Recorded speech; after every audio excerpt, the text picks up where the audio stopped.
Once upon a time in WWE, there was a juggernaut that made an impact on 3 generations of fans. In his career, he was able to be King Mabel, a royal behemoth, but also the world's largest love machine Viscera, or even Big Daddy V, a larger-than-life monster. And he truly was one of a kind. It's an honor to present to you on the Wrestling Paradise, our new series where you will learn everything about the tragical destiny of Nelson Frazier Junior, the amazing man behind those characters, and you might be very surprised. In these episodes, you will discover, among many other things, how this man with an impressive physique arrived in the main roster at only 22 years old, why his King Mabel gimmick ruined his most precious friendship, the shocking reason why he got in a backstage argument with the Undertaker that pushed the company to fire him, but also how he will go from a hilarious sex addict character to a monster that destroys everything in its path, Big Daddy V, and even how his former tag team partner attempted suicide because of an interaction with Shawn Michaels. And you will never guess the role that Teddy Long will have for him behind the scenes, which is simply mind-blowing. You are on the Wrestling Paradise, the Royal Behemoth King Mabel. Here we go. Long before becoming King Mabel, the world's largest love machine and Big Daddy V, Nelson Frazier Junior was a young pro wrestling fan who fell in love with this universe at the age of 3 while watching Hulk Hogan on television, and especially his 2 favorite superstars, Bam Bam Bigelow and Andre the Giant. He was born on February 14, 1971 in Goldsboro, North Carolina, on Valentine's Day. For the one who will later become a great seducer character who loves the ladies, what a convenient birthday. While he was only in junior high school, he already knew he wanted to take a chance in sports entertainment. In high school, he will also start practicing amateur wrestling, however he will still go to university to study commercial art. Can you only imagine this juggernaut managing an art gallery, for example? Because yes, at that time, Nelson already had a tremendous physique. He is 6'9" for 487 pounds. But while he is still in high school and often wrestles with his friends in some gardens, he will take a big decision. Go to a wrestling school, in this case the one of the veteran Gene Anderson, who was part of the Minnesota Wrecking Crew in the 60s and 70s. Apparently the classes took place in a building without heating or ventilation and in a very hard ring, really tough conditions. But that's where Nelson will meet the one who will be his partner in the ring for several years and who is 4 years older than him, Robert Horn. Nelson says that Robert really had an important role for him during those years by helping him to train and supporting him in difficult times. It is also together that they will officially start in the pro wrestling business, and I personally think it's beautiful that they have become a close duo ready to conquer this universe while they were still very young. A real friendship between the two men was born at that period. It is at the Carolina Championship Wrestling that the promoter Willie Clay will be the first to give them a shot. For the record, they were called the Death Squad. There are more masks. Robert had been renamed Voodoo, and Nelson was now called Black Magic. Then, in 1993, they will go to the Pro Wrestling Federation, but they will not stay there for long because of the bad working conditions. Nelson said that one day they had to make a long trip with Robert from North Carolina to West Virginia to do a little show. They had never been paid yet at that time, and they asked Gary Sabow, one of the owners of the PWF, if they could have some money for the gasoline. Sabow then gave them $5 and they told themselves they would rather go to Memphis to get noticed. For them it was a total lack of respect, especially since Nelson said it was already difficult to succeed in North Carolina if you were an African American tag team. Anyway, this choice to go to Memphis instead will pay off. From March 1993, under the name of the Harlem Knights, and with some really original haircuts, they will go to the United States Wrestling Association and soon face big names like Jeff Jarrett and especially Jerry Lawler, whom Nelson will even face in a single match at the Mid-South Coliseum in Memphis on April 12, 1993. There, while with Robert they were supposed to be a heel team, they will still get over with the crowd and impress Lawler, who was also at the WWE, and the latter will say to the company officials about Nelson, "You have to see this guy, he's bigger than a door." And for the record, Bruce Pritchard, one of the officials, told that indeed, when the Harlem Knights came to do their trout, Nelson could not go through the door. Personally, when I look at the interviews that Nelson and Robert did in segments at the USWA, I think that Nelson already had an imposing look, an impressive size that we don't see every day. And if I put myself in the shoes of a spectator at the time, I would have probably been mesmerized in front of my television. The fact of the matter is that as soon as in May 1993, he is ready to make his debut in the Federation, at only 22 years old. Was his young age and lack of experience going to be a problem in this federation, which is still the international elite of wrestling? What's for sure for Nelson is that it was a dream come true. When the Harlem Knights will meet Vince McMahon, the Big Boss will immediately explain the vision he has for them. They will become baby faces, and now they will be called the Men on a Mission MOM, which also goes with the names of the 3 characters in this team.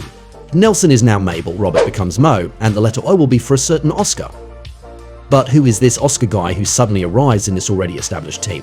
He is simply a rapper who met Vince McMahon one day in an elevator and who imagined a freestyle in front of him, which impressed Vince. As Oscar says, I approached Randy Savage, who was really nice about it, and said I had a singing telegram for him. I didn't know Vince McMahon was with him until he told me to go ahead, and I did a Macho Man Randy Savage rap for about 30 seconds. They were all flabbergasted and amazed because on the spot, I could include other wrestlers such as Jerry Lawler and Mr. Perfect, who were also there. After this, Vince McMahon told me to call him on Monday. How will Nelson's debut in the main roster go? Will he be able to succeed on screen but also behind the scenes while being surrounded by sharks? How will he become King Mabel? Make sure to stay until the end of our video to have all the answers. The vision that the boss had at that moment was the following. He was going to put this rapper he had discovered by chance with Mo and Mabel, and they were going to be a hip-hop inspired group who wanted to have a positive impact on society, as we will see in their vignettes that will be broadcast. Apparently, according to Jim Ross, the greatest commentator of all time, Vince was so invested in this whole gimmick that, during the shooting of the vignettes, he also started to dance. It's true that, in my humble opinion, their music and especially the chorus is not bad at all, and perfectly fits into this era of the early 90s when rappers Tupac and Dr. Dre, among others, were very successful. Mabel, on the other hand, was a fan of the whole Men on a Mission gimmick. Even if he thought it was a bit cliche, he was still very happy to have this opportunity. It must be said that the fans will enjoy this gimmick. According to Mabel, it was also when he started dancing that it really exploded. About this trio, and especially about Mabel, Oscar says that he was impressed by what he was able to do, how he moved, and that he was convinced they would become billionaires thanks to Mabel. The fact of the matter is that Mabel, with his team, will have his first pay-per-view match at Survivor Series in 1993, where he will be fortunate enough to face his idol, who is now one of his mentors, Bam Bam Bigelow, in an 8-man elimination tag team match. Mabel says it was with Bigelow that he preferred to be in the ring during his career, and that he learned a lot from the veteran. For these first months in the Federation, Mabel will be successful. Men on a Mission even has a song on the radio, and according to Oscar, they were often the best part of the show because the whole crowd was standing during their segments and very involved. Oscar even goes so far as to admit, I'll arrogantly say that rap and hip-hop is mainstream in wrestling because Men on a Mission put it there. They will earn a match at WrestleMania 10 at Madison Square Garden in 1994 against the Keymakers for the Tag Team Championship. On a personal note, seeing this match, I think that, with these very colourful outfits, it is difficult to take the Men on a Mission very seriously.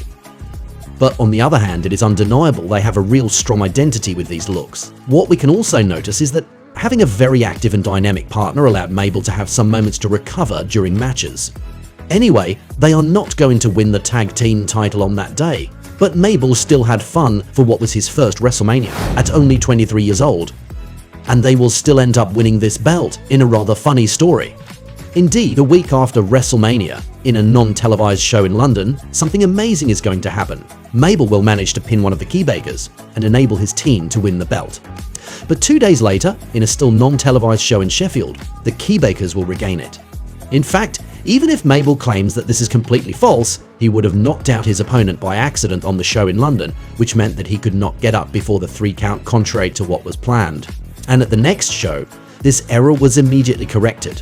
This is the only time the teams got the title, even if it was only for 2 days, and we can still wonder why a team that was so loved by the fans didn't have a real reign. About that, Mo, Mabel's great friend, says, a member of our team, which will remain nameless, loved smoking the wacky weed, loved it, and because they loved it, Jay Delling came to me one day and said, let's just say, we put the tag team gold on a particular tag team and we put the titles on you Sunday, and then you go to a house show on Monday and fail a drug test, and one member of the tag team has to be suspended. Why are we going to take a chance or risk of putting the tag team titles on somebody if there is a possibility of one member of the team getting suspended? And that was the whole back right there. When we know that the Godfather once said it was Mabel who taught him to roll a joint, we can guess who Mo was talking about.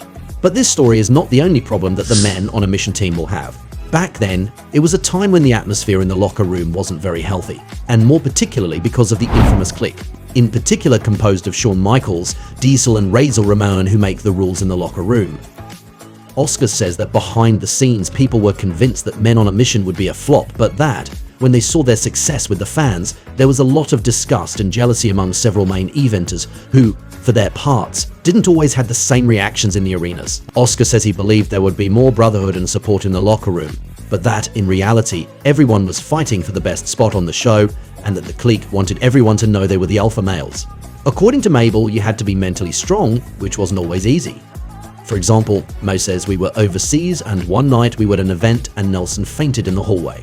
So since we were overseas, they wouldn't take him to a hospital, so they just took Nelson back to the hotel, and we were working a program at the time against the Head Shrinkers. I'm standing there going over the match with Samu, and Shawn Michaels comes out of the shower, and he hit me in the back harder than I've ever been hit on the football field.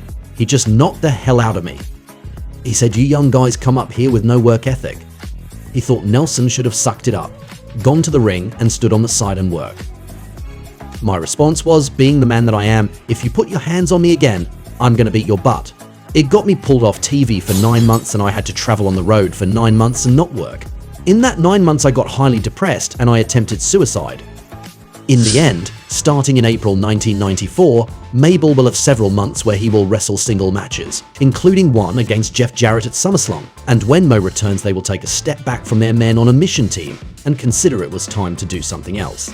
They didn't feel really comfortable in this babyface roles because they have always been heels in their careers. Then they will turn heel at the beginning of 1995, but from then on, Oscar will no longer be part of the group since he will leave the company. He says he hated this idea of a heel turn, that he came in this team initially because he is a positive person, and according to him this period of the team as babyfaces hadn't reached its full potential at all. He absolutely refused to participate in their transformation into thugs, as he says. But anyway, behind the scenes it's something much more important than a simple heel turn of the Men on a Mission that was taking place. In fact, it was the construction of a new monster heel and the upcoming start of a big singles push for Mabel. Indeed, according to the latter, Vince McMahon told him in January 1995 that he would be a top heel. To understand this significant decision for Mabel's future, we must be sufficiently aware of the context that pushed Vince McMahon to make this choice. In 1995, the main eventers, namely Shawn Michaels, Bret Hart, The Undertaker and Diesel, were all babyfaces. Bruce Pritchard says they were simply looking to create a big bad heel to be a real threat to the champion, who at that moment was Diesel. More generally, it was a time when the company was struggling to fill the arenas, when the rival WCW company was coming after them to compete in what was a globally weaker period between the golden era that was carried by Hulk Hogan and the Attitude Era that will be carried by Stone Cold Steve Austin and The Rock. According to Jim Ross, Vince McMahon's ultimate goal during those years was to push a new big man to attract spectators, just as he did with Yokozuna the previous 2 years. By the way, Mabel himself confirms that Vince loves big guys like him, and he represented an ideal opponent for the champion Diesel. What you also need to know is that the annual King of the Ring tournament still was a big deal at that time, since the 2 previous winners, Bret and Owen Hart, both competed for the main title shortly after their victories. So now, without Oscar, and with Mo, who will now be a manager, it was time for Mabel to have what will be one of the most significant periods of his career. On June 25, 1995, Vince McMahon kept his word by making Mabel the new King of the Ring, which will really launch his singles push. On that day, in the quarterfinals, Mabel will get a prestigious victory against The Undertaker, whom it was the first loss by pinfall in a pay-per-view for more than 3 years. Even if in this case Mabel got a little help from Kama Mustafa. But he will still say that this victory was the greatest pride of his career. Then, he will go directly to the final, since the other quarterfinal of which he was supposed to face the winner between Shawn Michaels and Kama ended in a draw after they went to the time limit. And in the final, Mabel will beat the Puerto Rican Savio Vega. It's interesting to note that apparently, Vince McMahon was convinced that his victory against Taker would help Mabel to get over with the fans. However, as we will see, the opposite rather happened. And the journalist Dave Meltzer also claimed that the company's plan was for Shawn Michaels to win the tournament. On a personal note, when I see Mabel's performance in this pay-per-view, I think he is impressive. He has a real presence with also a strong identity in his look. In terms of in-ring, he needs to have a dynamic and quick opponent in front of him, since he himself is quite slow and focuses especially on executing some powerful moves, such as his splash, which is amazing, I think, when he falls with all his weight on the opponent who is on the mat. By the way, it should be noted that Mabel himself prefers to work with colleagues smaller than him, and it is a David versus Goliath type scenario that he prefers to have in the ring. Personally, I also understand that some people might not like his way of wrestling, since his size makes him quite slow. Against Savio Vega, for example, he did a very long bear hug without even showing his face clearly. He didn't do that selling or those facial expressions that Brock Lesnar could do when he did that move. And then, as Mabel himself admits, he wasn't in a great shape from a cardiovascular standpoint. He was used to tag team matches while he could rest while he was waiting for his turn, but now it was impossible.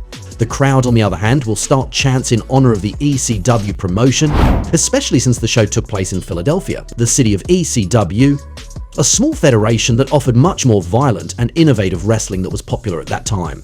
Personally, I think the audience should have valued more such a larger-than-life character, who may not have been able to do high-flying maneuvers, but whose presence in itself was already a spectacle. He was going to have his coronation after his final victory, and at that moment we can only be shocked by the anger of the fans who booed him and who threw drinks at him. For the record, Mabel says that, when he got a can on his head during his coronation, he was trying hard not to laugh. Anyway, given the reaction of the audience, we can say that the company managed to create a heel that was going to be hated by the fans. King Mabel. This character was going to be carried to the ring in his throne for each of his matches, and we can only imagine the pain of the ones who had to carry him. For the record, at the time Jeff Hardy was one of them once, long before he became one of the fan favorites. Mabel says that, unlike the previous winners, he absolutely wanted to adopt a real king gimmick, with his crown, his cape, a sword, and at some point he will even have a special belt created that he planned to keep all year long to then pass it on to someone else. Personally, I am a fan of this whole character, and all of this was going to lead to what was the mission of this King Mabel character initially: to become a threat to Diesel, the champion, and in this case to face him at Summerslam, the big pay-per-view of the summer. So this is what will happen on August 27th, 1995. Even if it is a match that didn't leave a great memory to the wrestling media, I think it wasn't that bad. It mostly had the misfortune to take place right after an excellent ladder match between Shawn Michaels and Razor Ramon. Mabel and Diesel even wanted their own match to happen before this ladder match, because they already suspected that theirs could not be as good. Personally, I thought King Mabel's entrance was epic. His outfit was beautiful with a lot of gold. Before the match, he even took the belt off the referee's hands aggressively. We can say that he was expressive and fully invested in his role, which is always a good thing. The crowd really lived the match, and we had big moves from each of the wrestlers. But unfortunately, what we will remember the most about this match is that moment when Mabel lets himself fall with all his weight on Diesel's back, who will be very upset, right to the point of yelling at Mabel. Apparently Diesel had asked him not to do this to him, and now he was going to be injured for several weeks. After the match, backstage, Vince McMahon was furious about this serious mistake and was ready to fire Mabel on the spot, but it was finally Diesel who convinced him to change his mind, telling him it was only amateurism and nothing intentional. As for Mabel, he liked this match, but he just thinks he should have won so that Diesel would go after him and win it back. He even said he had seriously been considered to win the title on that day, but that it was the infamous Kliq who used their influence to prevent this from happening. The fact of the matter is that Vince wanted his champion to beat a monster heel, and now it was done. However, this match did more harm than good to Mabel's career, since from now on, he will have the reputation of being a dangerous wrestler. And unfortunately, it will be verified. A few weeks later, he will once again injure one of the Federation's main eventers by accident, the Undertaker, to whom he will break the orbital bone, which will force the latter to wear a mask for several weeks. He also injured one of the members of the Headshrinkers team, and, in the 1996 Royal Rumble, this time he was going to injure Henry O. Godwin. It was too much for the Undertaker, who was going to rip Mabel apart to the point of really scaring him, according to a witness of the scene. The young man, who was only 24 years old at the time of all these serious mistakes, will later admit that he still had to learn to better protect his opponents. It's true that if we put ourselves in his shoes, with such a physique, we can imagine that with not so much experience in wrestling and a lack of maturity compared to other veterans, these accidents were highly likely. It should also not be forgotten that, at the time he was thrown into the lion's den and faced the top guys of the company, Mabel didn't even have 3 years of pro wrestling behind him. and that his colleagues who criticized him could have taken the time to go in the ring with him before the shows to help him, which is the point of view of his friend Mo. As Jim Ross says, Mabel was a really nice guy, sweetheart of a guy. I don't remember ever having a problem with him, but he got off the wrong foot with some of the talents that had influence with Vince McMahon. After a rivalry with The Undertaker, against whom he will even have a casket match on December 17, 1995, and with this bad reputation, Mabel will end up getting fired from the company at the beginning of the year 1996. But what is perhaps the worst thing about this whole story is that he not only lost his job, but also his beautiful friendship with Mo, the one who had been by his side for several years. According to Mabel, from the moment he became the king of the ring, Mo was jealous of him. While they had worked their way up and traveled thousands of miles together, their relationship, which was almost fraternal, wasn't the same anymore from there. Apparently Mo didn't like becoming his friend's sidekick in a certain way, and Mabel will say that this push he had in 1995 cost him his best friend, that he felt very lonely at the top. As a symbol, during that casket match against the dead man, they both ended up in the coffin, which could be some kind of metaphor of their friendship which was slowly dying, but also of their future in the Federation, since Mo was also fired at the same time as Mabel. At that moment, we are still at the beginning of the year 1996, and Mabel is going to do what he could do best at that time of his career, have multiple experiences and improve in the ring. This is how he will, among other things, go back to the USWA, where he will even become heavyweight champion by winning against Jerry Lawler, which was a dream come true for him, and have a reign of just over 2 months. Also in Japan, and even for a single show at ECW. An experience that will make a bigger impact on him than the other ones is the matches he had at the World Wrestling Council in Puerto Rico, especially against the local hero Carlos Colon, against whom he will win the title. He says that after this victory, he had to escape from the arena because for many spectators, kayfabe was still very real.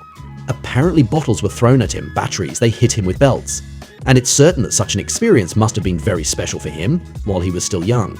At that time, rumors also circulated about him at the time when journalists, and in particular Dave Meltzer, was speculating about who the third mysterious member of the NWO faction might be at World Championship Wrestling in 1996. Eric Bischoff, one of the WCW officials at the time, finally said that Meltzer was lying in this whole story by saying that Mabel was one of the potential candidates and this mysterious member will actually be Hulk Hogan. Anyway, Mabel says that he considered himself a WWA guy, that he didn't see himself going to the competitor.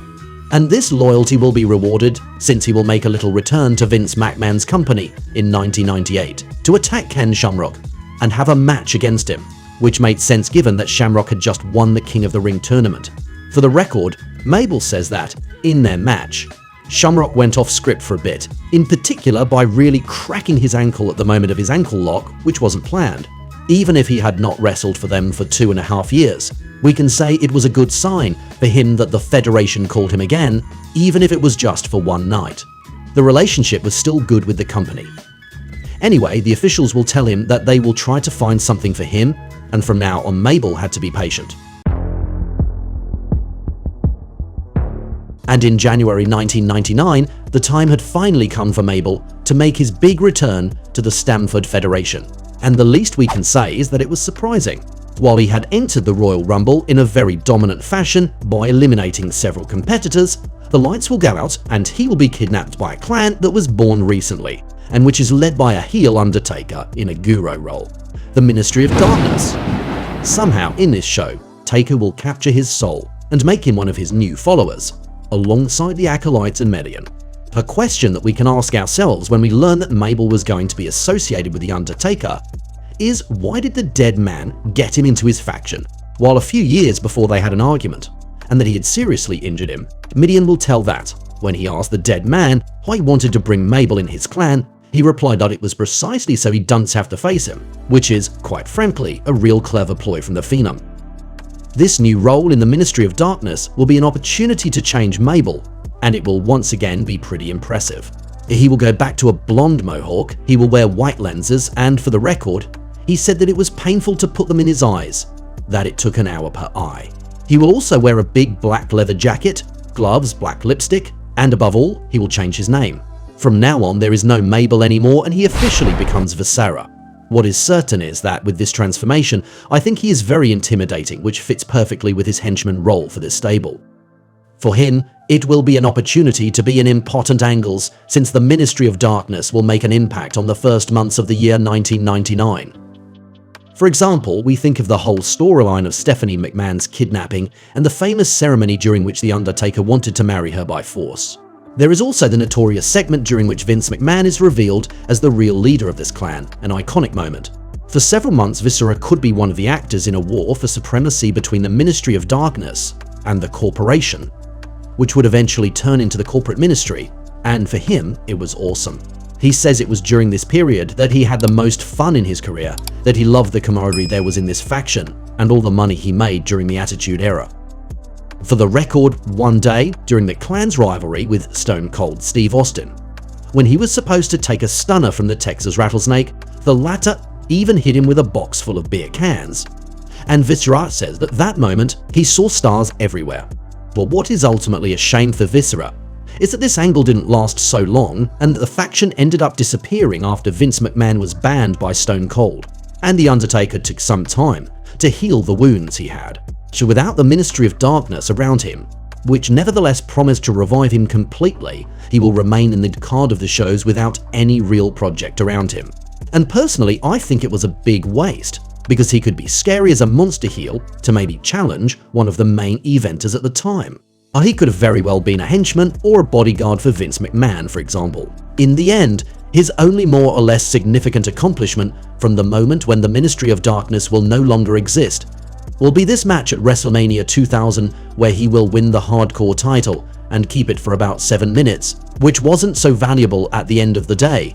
This long period without any real important rivalry will end when the company decided to fire him for the second time, in August 2000.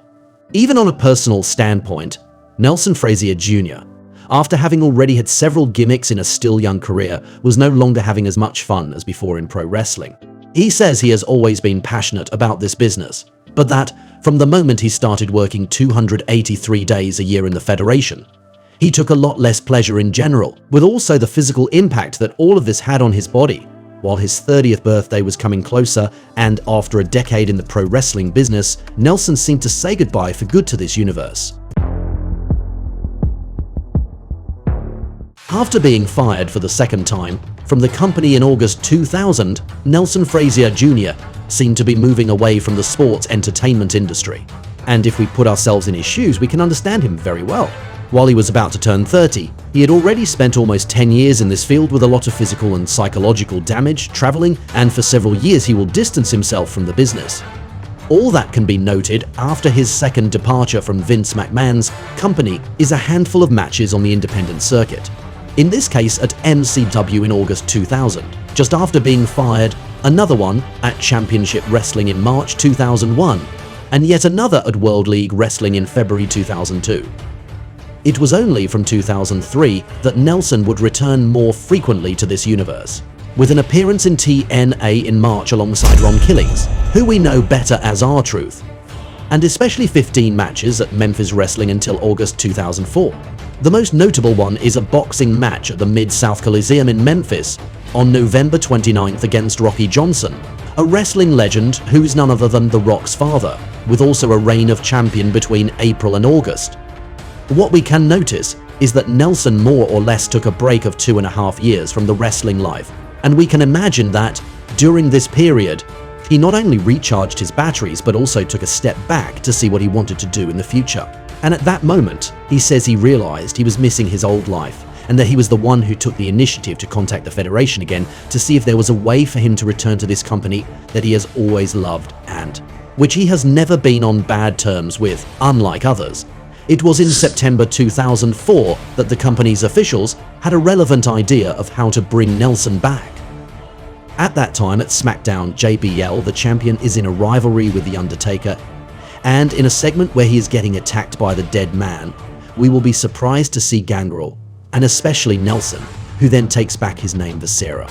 So here we could ask ourselves, how is it relevant that Viscera and this Gangrel are coming back to defend JBL against The Undertaker? For the simple reason that Gangrel, who was one of the Brood members, Viscera, and JBL, who was one of the members of the Acolytes in the past, were all part of the Ministry of Darkness, this faction that was led by The Undertaker precisely. And personally, I would say it is a good idea and strong on a symbolic standpoint, since this scene connected to the past and could represent, in a way, the revenge of the disciples against their former master. The following week, Viscera and Gangrel will have a handicap match against Taker, which they will lose. And this kind of Ministry of Darkness 2.0 will not have a sequel, but that's not the most important thing. Now, Viscera is back in the company, ready to start all over again, waiting for a new character. We can mention that Viscera will have a match on Monday Night Raw on November 1st against Shelton Benjamin, being Christian's problem solver for one night. But that's not where Viscera will really take off. So it's true that, on a personal level, I don't really understand why they brought Viscera back after 4 years of absence if it's to do nothing special with him, and if no one has thought beforehand about the role he could have in one of the weekly shows. He will have no plans for him for several months, and then we could say to ourselves that this is a return to square one. They don't know what to do with him, he will probably get fired again. But at that moment, several elements will completely change the general landscape of the Federation and finally give Viscera the opportunity to shine. The first element concerns the one who was Monday Night Raw's top guy for several years, Triple H. While he had just lost his heavyweight championship at WrestleMania against Batista, which finally ended his reign of terror for almost 2.5 years, except a few very short periods, the cerebral assassin will injure his neck. At that moment, he will still have the courage to finish his rivalry with the Animal, but he will end up taking a break for 4 months, during which we will no longer see him on television. And what we must realize about that notorious reign of terror, and even a little after, is that Triple H occupied an important TV time on Raw, with almost every week a 20-minute opening segment in which he came to cut promos that some of the fans thought were very long. He very often had 1 or 2 segments during the show, and also the main event on a regular basis, which was logical considering that he was the champion of the show. However, this didn't leave enough time in the show to build big new stars, in my opinion, especially since the game had an unfortunate habit of burying most of his opponents at that time in my eyes. So quite naturally, when he got injured and left for a few months, some TV time was available, and the officials had to find ways to fill it with new storylines, which is obviously ideal for pushing some superstars. The other element that changed the landscape in the spring of 2005 was the draft in June, which will also bring a real breath of fresh air to the shows. From now on, Batista will be SmackDown's top guy and John Cena will be the man on Raw. And in the red brand, it is now time for Viscera to take advantage of this context to make a name for himself and finally get back on track. In the next episode, we will discover together the amazing new character that Nelson Frazier Junior will start to embody in 2005, and which was the complete opposite of what he was before, the world's largest love machine. You will discover how Vince McMahon came up with the idea of this new gimmick that even enabled him to kiss Trish Stratus and Lillian Garcia, how he has once again completely renewed himself to become Big Daddy V, and you will be shocked by the role that Teddy Long had behind the scenes for him, which is absolutely crazy. Anyway, we could see that in just a few years in the pro wrestling world, and while still very young, Nelson already had a pretty rich career, with this men on a mission team that had a real strong identity, and that was innovative at that time. This imposing and powerful character of King Mabel, but for whom he perhaps didn't have enough in-ring experience yet, and that cost him a great friendship. In the end, this role of Viscera in the Ministry of Darkness, in which he was terrifying, didn't make him an important superstar in the roster, unfortunately. After watching together the whole beginning of this juggernaut's career, I have a debate for you. During this first decade in the industry, what is the gimmick that suited him best according to you? We invite you to come and give your opinion. It will be interesting to talk about it together in the comments and to share our ideas. We can say that this character really was larger than life. I hope you had a good time watching this video, and I invite you to stay on the Paradise of Wrestling to look at some other ones. See you right away. And that's the bottom line, 'cause Stone Cold said so. What?